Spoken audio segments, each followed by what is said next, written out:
सावन मास के चारों सोमवार के दिन अवश्य करें ये काम, आपकी ज़िंदगी पूर्ण रूप से बदल जाएगी। भगवान शिव की अपार भक्ति और शक्ति का पवित्र श्रावण मास आरंभ होने में अब कुछ ही दिन बच गए हैं।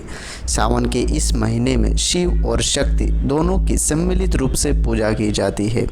सावन के महीने में भक्त रोजाना शिव जी का अभिषेक करते हैं और मां पार्वती का आशीर्वाद लेते हैं। सावन के हर सोमवार का व्रत रखा जाता है। इसके अलावा शास्त्रों में सावन के महीने को लेकर कुछ नियमों के बारे में बताया गया है।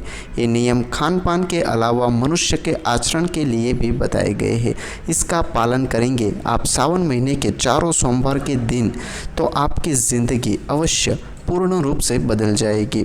भगवान शिव तुरंत और तत्काल प्रसन्न होने वाले देवता है, इसीलिए उन्हें आशुतोष भी कहा जाता है।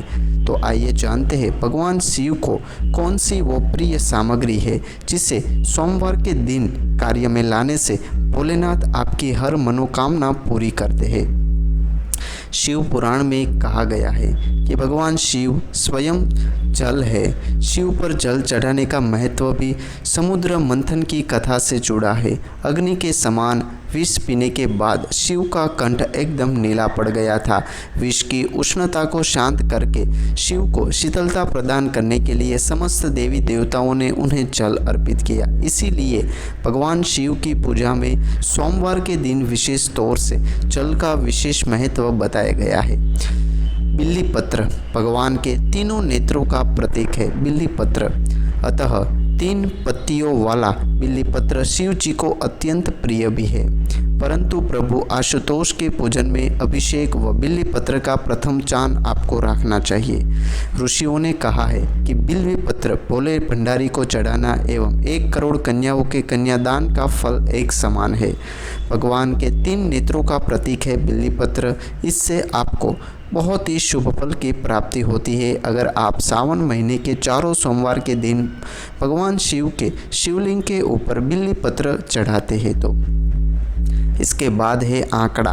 शास्त्रों के मुताबिक शिव पूजा में एक आंकड़े का फूल चढ़ाने से सोने के दान के बराबर आपको फल मिलता है। इसीलिए हो सके और उपलब्धि हो तो आंकड़ा का फूल आपको अवश्य चढ़ाना चाहिए भगवान शिव की ऊपर। पूजा में इसको शामिल कर देना चाहिए ताकि आपसे कोई भूल चूक ना हो। इसके बाद है धतूरा। भगवान शिव को धतूरा भी अत्यंत प्रिय चीज में से एक है। इसके पीछे पुराणों में जहाँ धार्मिक कारण बताया गया है वहीं इसका वैज्ञानिक आधार भी मिलता है। भगवान शिव को कैलाश पर्वत पर रहते हैं। यह अत्यंत ठंड क्षेत्र है जहाँ पर ऐसे आहार और औषधि की ज़रूरत होती है जो शरीर को ऊष्मा प्रदान करे।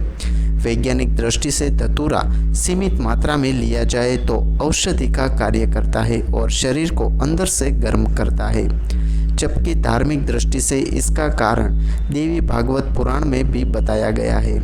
इस पुराण के अनुसार शिव जी ने जब सागर मंथन से निकले हलाहल विष को पी लिया तब वह व्याकुल होने लगे। तब अश्विनी कुमारों ने भांग, धतूरा, बेल आदि औषधियों से शिव जी की व्याकुलता दूर की और उसको शांत किया।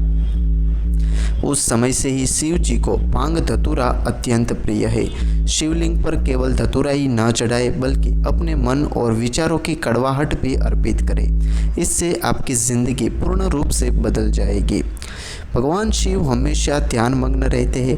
भांग ध्यान केंद्रित करने में मददगार होती है। इससे वे हमेशा परमानंद में रहते हैं। समुद्र मंथन में निकले विष का सेवन महादेव ने संसार की सुरक्षा के लिए किया और अपने गले में उसे उतार लिया।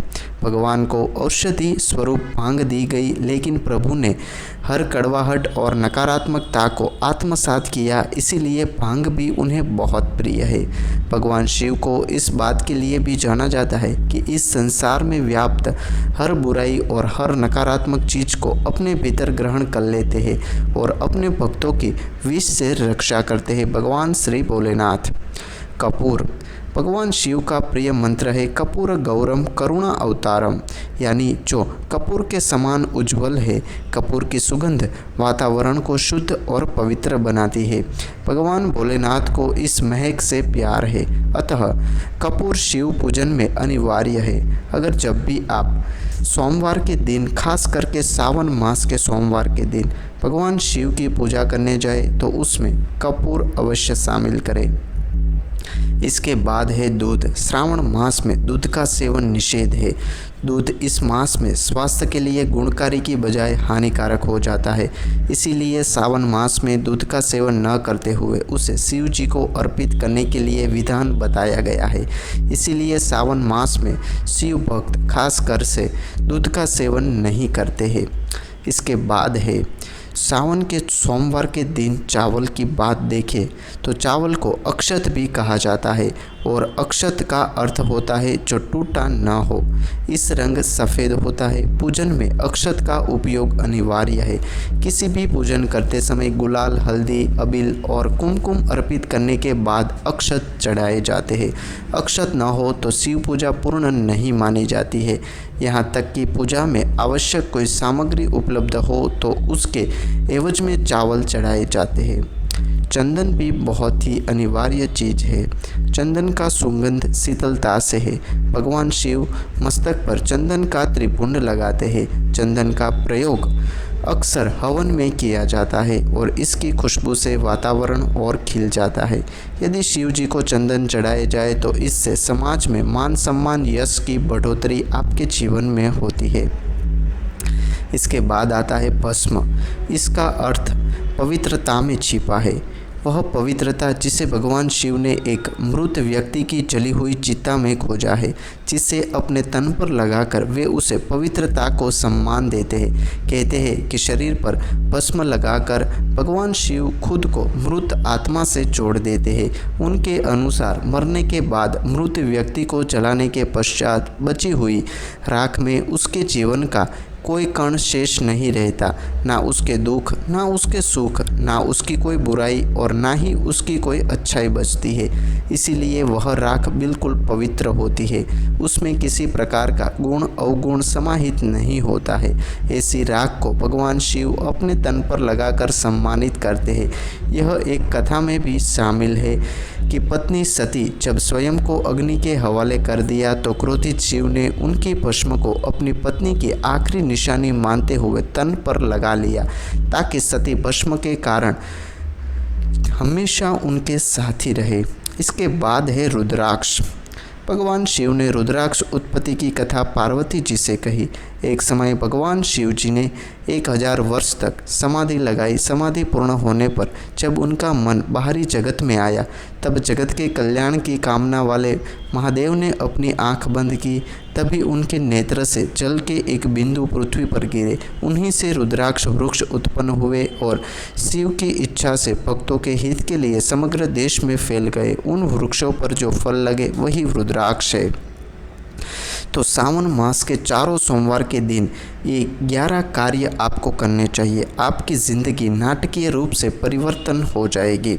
तो दोस्तों, आज की वीडियो में हमने इसी के बात पर विस्तार पूर्वक देखा। तो कैसी लगी ये वीडियो हमें कमेंट करके ज़रूर बताइए। इस वीडियो को अंत तक पूरा देखने के लिए आप सभी का तहे दिल से धन्यवाद। जय श्री गणेश।